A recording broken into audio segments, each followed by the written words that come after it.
السلام علیکم every one. Novel Ishq Mein Tere, writer Saika Rind, episode number 79 and 80۔ Major Hussain Malik نے اپنے سامنے لیپ ٹاپ اوپن کیا ہوا تھا اور غور سے اسے دیکھ رہا تھا۔ اسی وقت کمرے کا دروازہ کھول کر کیپٹن ایان ملک کمرے میں آیا تھا۔ میجر حسین ملک نے لیپ ٹاپ سے نظریں ہٹا کر اسے دیکھا تھا اور پھر اسے اپنے پاس آ کر بیٹھنے کا اشارہ کیا تھا۔ ایان ملک آ کر بیٹھ گیا تھا۔ میجر حسین ملک پھر سے لیپ ٹاپ میں مصروف ہو گیا۔ کیا ہوا ہے بھائی، آپ نے اتنی ارجنٹ بلایا ہے؟ کیپٹن ایان ملک میجر حسین ملک کا سنجیدہ چہرہ دیکھ کر بول رہا تھا، جو کہ اس وقت حد سے زیادہ سنجیدہ تھا۔ کازان کو آ لینے دو، پھر بتاتا ہوں، میجر حسین ملک نے اسے دیکھے بغیر ہی کہا تھا۔ اس کی نظریں لیپ ٹاپ پر ہی تھیں۔ میجر حسین ملک نے موبائل دیکھا تھا، اسے کازان شاہ کو کال کیے 20 منٹوں سے اوپر ہونے والے تھے۔ اس نے پھر سے کازان شاہ کا نمبر ڈائل کیا اور اسے کال کی۔ کہاں رہ گئے ہو، میں تمہارا انتظار کر رہا ہوں۔ کال پک ہوتے ہی میجر حسین ملک نے کہا تھا، کیا کروں، یہاں پہ ٹریفک بہت زیادہ ہے اور میں ٹریفک میں پھنس گیا ہوں۔ کازان شاہ نے پریشان ہو کر کہا تھا، جلدی سے وہاں سے نکلنے کی کوشش کرو اور یہاں پہنچو۔ میجر حسین ملک نے کہہ کر کال رکھ دی تھی۔ کازان شاہ نے غصے سے سامنے دیکھا تھا۔ ٹریفک دیکھ کر اسے غصہ آ رہا تھا۔ آدھا گھنٹہ لگ گیا تھا اسے اس ٹریفک سے نکلنے میں۔ آدھے گھنٹے کے بعد وہ فلیٹ میں پہنچا تھا اور اپنے مخصوص کمرے میں آیا، جہاں پر وہ لوگ اپنے مشن کی تیاری یا پھر پلان بناتے تھے۔ اب بھی آنے کی کیا ضرورت تھی، نہ آتا۔ میجر حسین ملک اسے اندر آتا دیکھ کر بولا تھا، میں کیا کرتا، اتنا ٹریفک تھا، میں نے پوری کوشش کی تھی جلدی نکلنے کی، لیکن نکلا ہی نہیں گیا۔ کازان شاہ ان لوگوں کے ساتھ آ کر بیٹھ گیا تھا۔ اچھا صحیح ہے، اب میری بات سنو، میجر حسین ملک نے سخت لہجے میں کہا تھا۔ اس وقت وہ بہت سیریس لگ رہا تھا۔ کیا ہوا ہے، تم آج پریشان لگ رہے ہو؟ کازان شاہ اس کی پریشانی دیکھ کر بولا تھا، پریشان تھا، اسی لیے ہی تو تم لوگوں کو بلایا ہے نا اس وقت۔ میجر حسین ملک نے ان دونوں کو دیکھ کر کہا، اچھا اب خاموش ہو جاؤ۔ میجر حسین ملک نے انہیں کچھ بھی کہنے سے روکا۔ اب ہم نے اس کام کو حیدرآباد سے جڑ سے ہی ختم کرنا ہے۔ آخری جگہ رہ گئی ہے جہاں پر اونر سر ہارون بنے ہوئے ہیں۔ میجر حسین ملک نے ان دونوں کو دیکھ کر کافی سنجیدگی سے کہا تھا، انہوں نے خبر بھیجی ہے، اب یہ کام حد سے گزر رہا ہے۔ سب تو 12-13 سال کی لڑکیوں کو بھی وہ کڈنیپ کر رہے ہیں اور ان کی تعداد 100 سے زیادہ ہو گئی ہے۔ وہ لڑکیاں دبئی بھیجی جائیں گی۔ میجر حسین ملک کو بہت غصہ آ رہا تھا، یہ سوچ کر ہی کہ اتنی معصوم لڑکیوں کے ساتھ اتنی بڑی زیادتیاں کی جاتی ہیں۔ دبئی میں یہ کام لیگلی طور پر کچھ پولیسوں کے ساتھ مل کر شہزاد ملک کر رہا ہے۔ پہلے اس ٹیم کا اونر کوئی اور تھا، لیکن اسے مار کر شہزاد ملک نے خود اس کی جگہ لے لی ہے۔ اب وہ ساری لڑکیاں اس کے پاس جائیں گی۔ اب اس کام کو ہمیں انجام تک پہنچانا ہے۔ میجر حسین ملک انہیں دیکھ کر سنجیدگی سے بول رہا تھا، اور یہ کام ہمیں کرنا ہے میری شادی کے فوراً بعد ہی۔ میجر حسین ملک نے ان دونوں کے آگے لیپ ٹاپ کیا تھا۔ یہ اس جگہ کی لوکیشن ہے اور جگہ کی ڈیٹیل ہے پوری کہ لڑکیاں کہاں ہیں، سر نے بھیجی ہے۔ میجر حسین ملک ان دونوں کو لیپ ٹاپ پر جگہ سمجھا رہا تھا۔ ٹھیک ہے، کازان شاہ نے میجر حسین ملک کو دیکھ کر کہا، اسے بھی بہت غصہ تھا ایسے لوگوں پر۔ ویسے ان سب لڑکیوں کو کب دبئی بھیجا جائے گا؟ کیپٹن ایان ملک نے میجر حسین ملک کو دیکھ کر سوال کیا۔ میری شادی کے 3 دن بعد یہ لوگ ان لڑکیوں کو دبئی بھیجیں گے۔ میجر حسین ملک نے لیپ ٹاپ بند کیا تھا۔ ہمارا سارا پلان پہلے سے ہی ریڈی ہونا چاہیے تھا کہ بعد میں کوئی مسئلہ نہ ہو، ٹھیک ہے؟ میجر حسین ملک نے سنجیدگی سے کہا تھا۔ ان دونوں نے بھی ہاں میں سر ہلایا تھا۔ کیا ہو گیا تم لوگوں کو یار، میں اس کمرے میں ایک کونے میں بیٹھ کر تنگ آ گئی ہوں، مجھے باہر جانا ہے۔ نورالایمان اور دعا کو دیکھ کر ایشل نے کہا تھا، وہ بھی تھوڑی دیر پہلے ہی اس کے کمرے میں کھانا لے کر آئی تھیں۔ ایسا تو نہیں ہو سکتا کیونکہ مومانی نے سختی سے منع کیا ہے، نورالایمان نے اس کے کہنے پر ہنس کر کہا تھا۔ آپ ٹینشن نہ لیں میری بات، آپ کی بھی باری آنی ہے، میں بھی ایسے ہی کروں گی، ایشل نے غصے سے کہا تھا۔ ہم نے کیا کر دیا ہے؟ ماما نے کہا ہے دعا نے بھی اسے تنگ کیا تھا، اور ویسے بھی یہ سب آپ کی بھلائی کے لیے ہی ہے۔ آپ کو روپ چڑھے گا جب بھائی آپ کو دیکھیں گے تو آپ پر فدا ہو جائیں گے، نورالایمان نے اسے تنگ کرنے کے لیے کہا تھا۔ کیا ہو گیا ہے بھابھی؟ کیسی باتیں کرنے کی بیٹھ گئی ہیں آپ؟ احمر بھائی تو پہلے ہی ہماری بہن پر فدا ہیں، کیوں ایشل؟ دعا نے اسے رنگ کرنے کے لیے کہا تھا۔ تم دونوں کھانا دینے کے لیے آئی تھی نا، کھانا دے دیا، اب نکلو یہاں سے۔ ان کی فضول باتوں پر ایشل نے غصے سے کہا تھا۔ اب ہم نے ایسا کیا کر دیا کہ آپ اتنا غصے ہو گئیں؟ نورالایمان نے معصومیت سے کہا تھا۔ یہ جو آپ اتنی معصوم بنتی ہیں نا، اپنی معصومیت جو ہے نا وہ بھائی کے سامنے ہی ظاہر کیا کریں، کیونکہ آپ کی معصومیت دیکھ کر وہی پگھل سکتے ہیں، میں نہیں۔ اور مجھے تم دونوں تنگ کر رہی ہو، کیا میں تم دونوں کو چھوڑوں گی؟ ایشل نے غصے سے کہا تھا۔ اس کے تنگ ہونے اور اتنا غصہ ہونے پر نورالایمان اور دعا دونوں ہی مسکرا رہی تھیں۔ اللہ پوچھے گا تم دونوں سے، تم دونوں مجھے تنگ کر رہی ہو نا، اپنی باری آنے دو بچوں۔ ایشل نے پاس پڑا تکیہ نورالایمان کی طرف پھینکا تھا۔ نورالایمان دعا کی طرف دیکھ کر زور زور سے ہنسنے لگی۔ میری باری تو ابھی بہت دور ہے، باقی دعا کا کچھ نہیں کہہ سکتے، نورالایمان نے ایشل کے غصہ کرنے پر کہا تھا۔ نورالایمان کی ایسی بات پر دعا کی آنکھوں کے سامنے کیپٹن ایان ملک کا چہرہ آ گیا تھا۔ اس کا چہرہ پل میں سرخ ہوا تھا۔ اوئے ہوئے، محترمہ کا تو چہرہ بھی شرم سے سرخ ہو گیا ہے، نورالایمان نے دعا کو کندھا مار کر کہا تھا۔ اور آپ کا اپنا کیا خیال ہے بھابھی جان؟ دعا نے جب دیکھا نورالایمان اسے تنگ کر رہی ہے تو وہ قازانشاہ کے نام سے اب اسے چھیڑنے لگی۔ میرا کیا خیال ہوگا؟ نورالایمان نے دعا کے کہنے پر کہا۔ اچھا تم دونوں نکلو میرے کمرے سے، مجھے فضول میں تنگ کرنے کے لیے آئی ہو، میں کھانا کھا لوں گی، اور میں کچھ نہیں ہو رہی، میں تنگ بھی نہیں ہو رہی، اور میں بور بھی نہیں ہو رہی، میں یہیں پہ ٹھیک ہوں، ایشل نے ان دونوں کو دیکھ کر کہا تھا، کیونکہ اب وہ ان دونوں کو ایک دوسرے کو پکڑ لیا تھا۔ اب یہ نہ ہو کہ ایک دوسرے کو چھوڑ کر وہ پھر سے اس کے اوپر آ جائے۔ جا رہے ہیں، ہمیں بھی کوئی شوق نہیں ہے، ہم تو اس لیے آئے تھے کہ کل سے آپ اس کمرے میں ہیں، کہیں تنگ نہ ہو گئی ہوں، ہم باتیں کر لیں آپ سے، دعا نے غصے سے کہا تھا۔ نہیں، تم لوگوں کی باتوں سے نہ میں یہاں پہ اکیلی ہی بہتر ہوں، تم دونوں چلی جاؤ، ایشل نے ان دونوں کو دیکھ کر کہا۔ وہ دونوں ہی ایشل کو گھورتے ہوئے کمرے سے نکل گئی تھیں۔ پیچھے ایشل نے منہ بنایا تھا، وہ کل سے اسی کمرے میں تھی، ابھی تو اسے کل تک رہنا تھا، کیونکہ کل تھا مہندی کا فنکشن۔ قازانشاہ حویلی آیا تھا، اس کی نظریں نورالایمان کی منتظر تھیں، لیکن اس کی بدقسمتی تھی کہ اسے سامنے سے انوشے آتی ہوئی نظر آئی۔ انوشے کو اپنی طرف آتا دیکھ کر وہ وہاں سے جانے لگا تھا جب اس نے اسے پیچھے سے پکارا، قازان! انوشے نے اس کے مڑ جانے پر اسے پیچھے سے آواز دی۔ قازانشاہ رک گیا تھا لیکن مڑ کر اس کی طرف نہیں دیکھا تھا۔ نورالایمان دعا کے ساتھ سیڑھیاں اتر کر نیچے آ رہی تھی۔ جو منظر اس نے نیچے لاؤنج میں دیکھا تھا وہ اس کی آنکھوں کو بالکل بھی پسند نہیں آیا۔ انوشے چل کر قازانشاہ کے سامنے آ کر کھڑی ہو گئی۔ جی بولو، قازانشاہ نے اسے دیکھے بغیر ہی کہا تھا۔ قازان، وہ کل گھر میں مہندی کا فنکشن ہے تو میرے پاس کوئی ڈریس نہیں ہے، آپ مجھے شاپنگ پر لے چلیں گے؟ انوشے نے پیارا سا منہ بنا کر کہا تھا۔ اس کے اس طرح بولنے پر قازانشاہ کو حیرانی ہوئی تھی۔ ویسے تو میرا کوئی کام نہیں ہے، اگر تم چلنا چاہتی ہو تو میں نورالایمان سے بھی پوچھ لیتا ہوں، اگر اسے کچھ چاہیے ہوگا تو وہ بھی ہمارے ساتھ چل لے گی۔ قازانشاہ نے جان بوجھ کر نورالایمان کا نام لیا تاکہ وہ خود ہی منع کر دے۔ نورالایمان کیوں؟ اس کی تو ساری شاپنگ ہو گئی ہے نا، ہم جا کر لے آتے ہیں، اسے کیوں تنگ کرنا؟ انوشے فوراً سے بولی تھی۔ نہیں، اس نے مجھے کہا تھا کہ اس نے بھی شاپنگ پہ جانا ہے، اسے کچھ لینا ہے، تو میں اس سے لے کر جا رہا ہوں، تو تم بھی ساتھ میں چل لو۔ سیڑھیوں پر کھڑی نورالایمان یہ سب دیکھ رہی تھی اور ان کی باتیں بھی سن رہی تھی۔ ویسے تو اسے قازانشاہ کا اسے ہاں کہنا فضول ہی لگا تھا، لیکن وہ اسے ساتھ میں لے جانے کی ضد کر رہا تھا، یہ سب سے اچھا تھا۔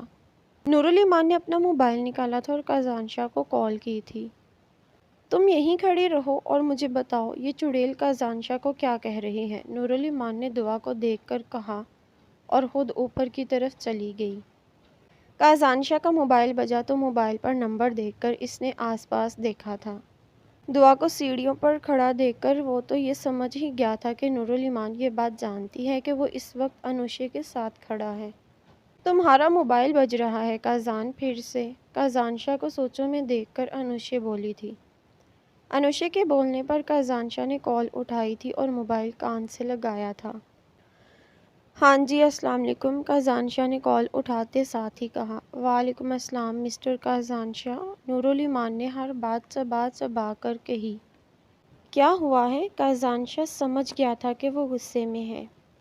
آپ کو طلب کیا جا رہا ہے یہاں پر، آپ کہیں بھی نہیں جائیں گی، تو آپ بھی جلدی سے تشریف لائیے۔ نورالایمان نے ہر بات پر کافی زور دیا تھا۔ اوکے، جیسے آپ کا حکم، بس میں آ رہا ہوں۔ کازانشا نے یہ کہہ کر کال رکھی تھی۔ سوری ڈیئر سسٹر، مجھے ایک ضروری کام آ گیا ہے، تم ڈرائیور کے ساتھ چلی جاؤ۔ کازانشا یہ کہہ کر فوراً سے اوپر کی طرف چلا گیا تھا۔ انوشے کو تو اس بات کا صدمہ تھا کہ وہ اسے سسٹر کہہ کے گیا ہے۔ دعا انوشے کے پاس آئی تھی اور اس کے پاس آ کر رک گئی۔ جانتی ہو بھائی کو کس کی کال آئی تھی؟ دعا نے اسے دیکھ کر پوچھا۔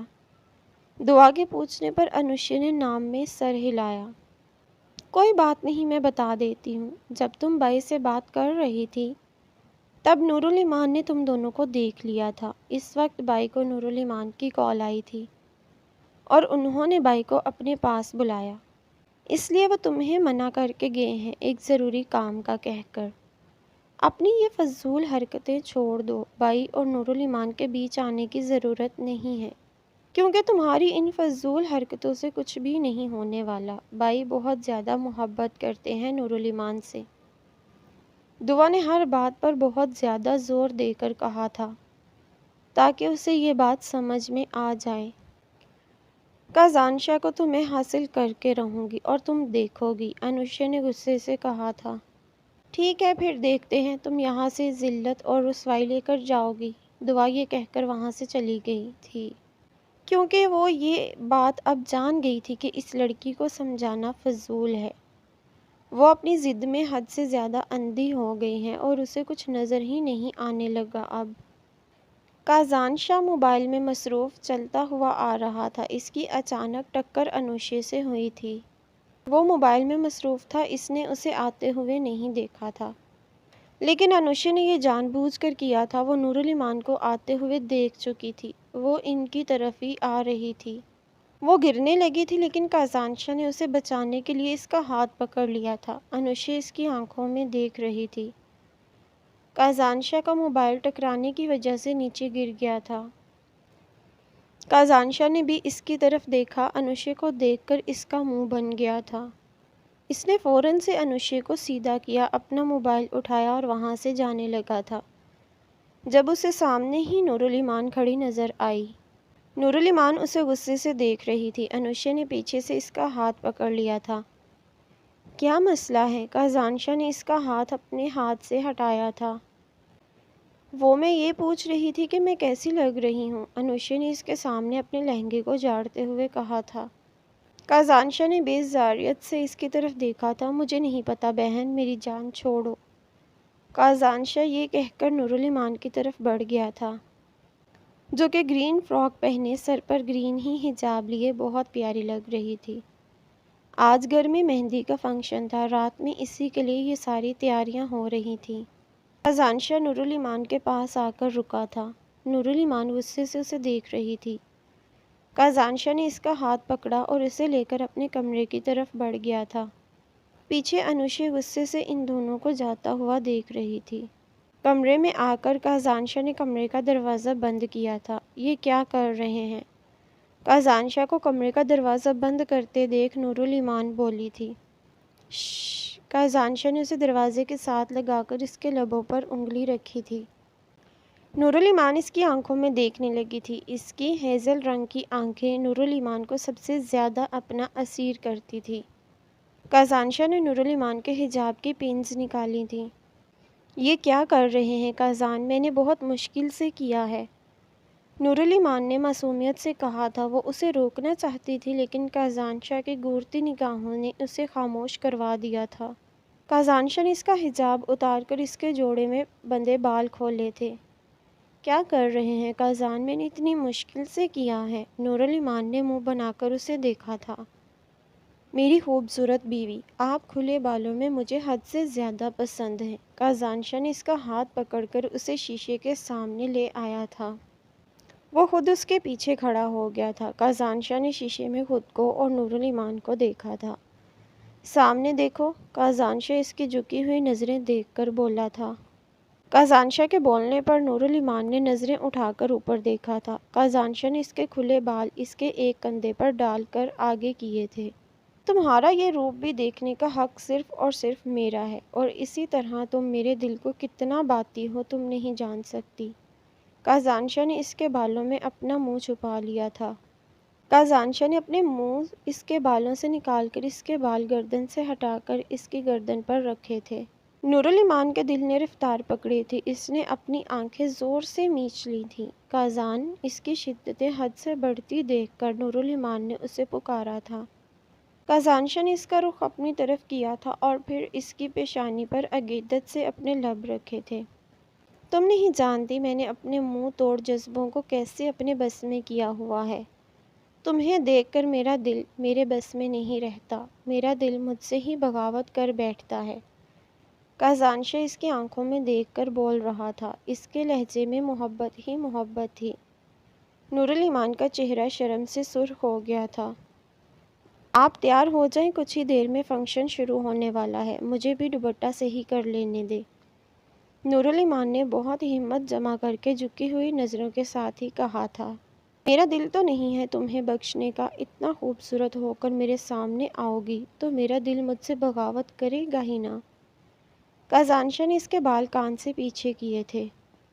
نور علی مان کچھ بھی نہیں بولی تھی، ویسے ہی نظریں جھکائے کھڑی تھی۔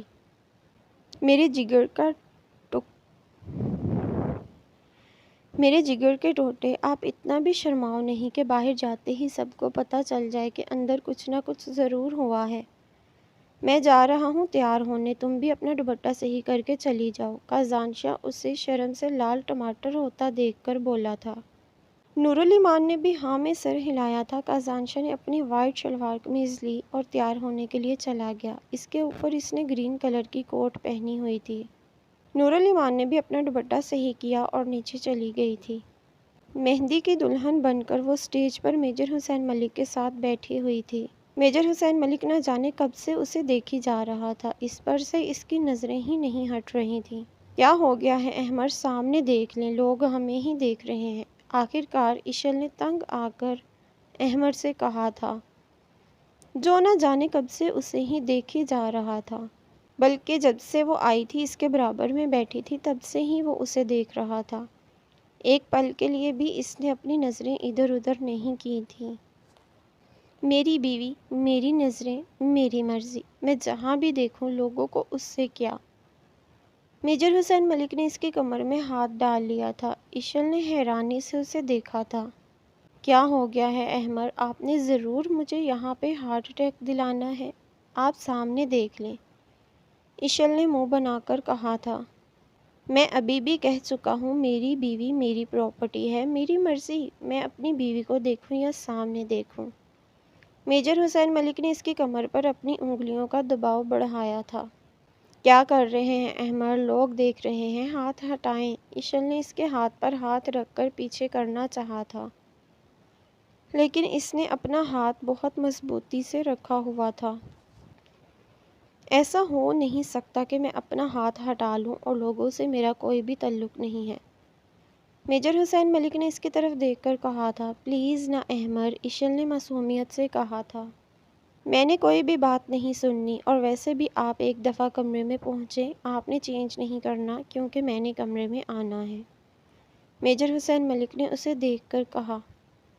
کیا ہو گیا ہے احمر؟ آپ نے مجھے یہاں پہ دیکھ لیا ہے نا؟ اشل نے منہ بنا کر کہا تھا۔ لیکن جتنی تم خوبصورت لگ رہی ہو نا، میں اس طرح تمہاری تعریف نہیں کر سکتا۔ کمرے میں آ کر اطمینان سے آرام سے جو ہے نا، میں تمہاری تعریف کروں گا، اور تمہیں بتاؤں گا کہ تم کتنی خوبصورت لگ رہی ہو۔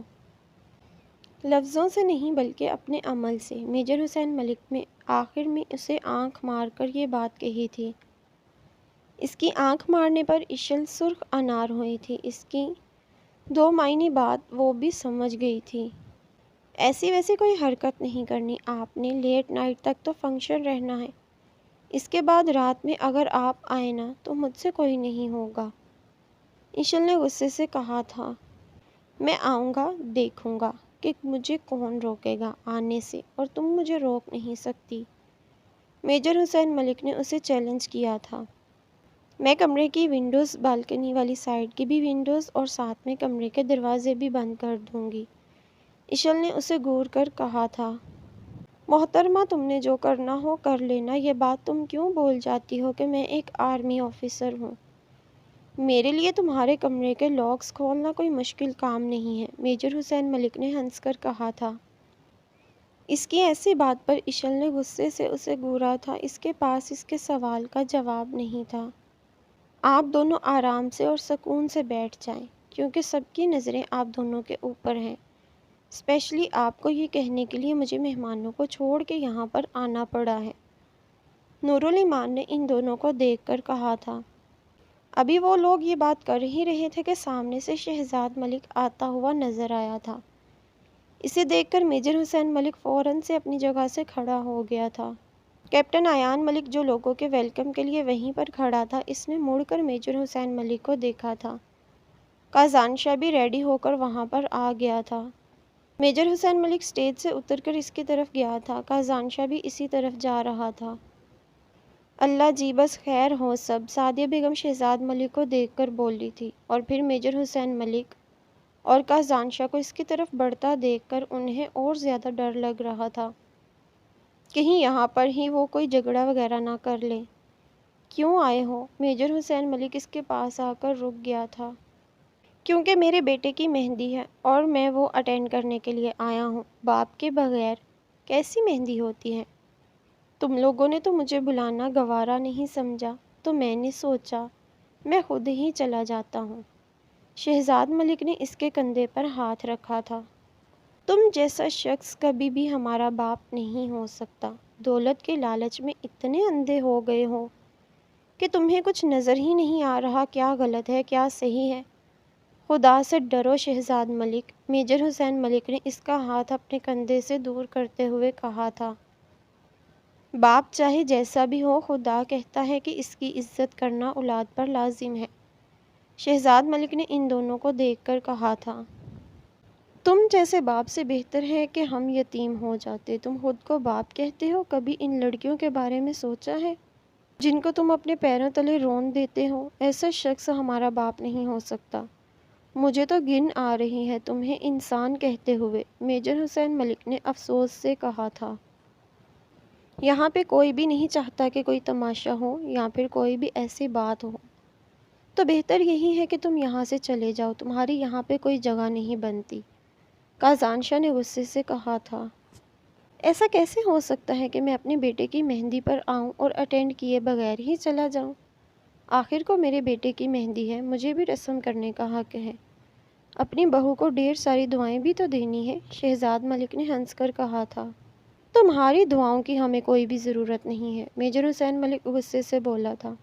تم جو بھی کہو، میں یہاں سے نہیں جانے والا، شہزاد ملک نے ہنستے ہوئے کہا تھا۔ میجر حسین ملک نے بولنا چاہا تھا، لیکن کیپٹن ایان ملک نے اس کے کندھے پر ہاتھ رکھ لیا۔ بھائی بات کو بڑھائیں نہ زیادہ، کیونکہ انہوں نے نہیں سننی، کیپٹن ایان ملک نے اس کے کندھے پر ہاتھ رکھے ہوئے کہا تھا۔ میجر حسین ملک نے بھی اس کی طرف دیکھ کر ہاں میں سر ہلایا تھا۔ سعدیہ بیگم بھی ان لوگوں کے پاس آئی تھی۔ احمر بیٹا، تمہیں اسٹیج پر جا کے بیٹھو، رسم شروع ہونے لگی ہے، سعدیہ بیگم نے اسے دیکھ کر کہا۔ میجر حسین ملک نے ہاں میں سر ہلایا اور وہاں سے چلا گیا تھا۔ کازان شاہ نے بھی غصے سے شہزاد ملک کو دیکھا تھا۔ سب لوگ واپس اپنی جگہ پر آ گئے تھے اور اپنے اپنے کام دیکھنے لگے۔ کیپٹن ایان ملک نورالایمان کے پاس آیا تھا۔ نورالایمان اسے غور سے دیکھنے لگی۔ ہاں جی، کیا ہوا؟ نورالایمان جانتی تھی وہ اتنا بے چین کیوں ہے، پھر بھی پوچھ لیا۔ وہ دعا، کیپٹن ایان ملک نے جھجکتے ہوئے دعا کا نام لیا تھا۔ ٹینشن نہ لیں، تھوڑی دیر میں آ جائے گی، اس سے لیٹ ہو گیا ہے تیار ہونے میں۔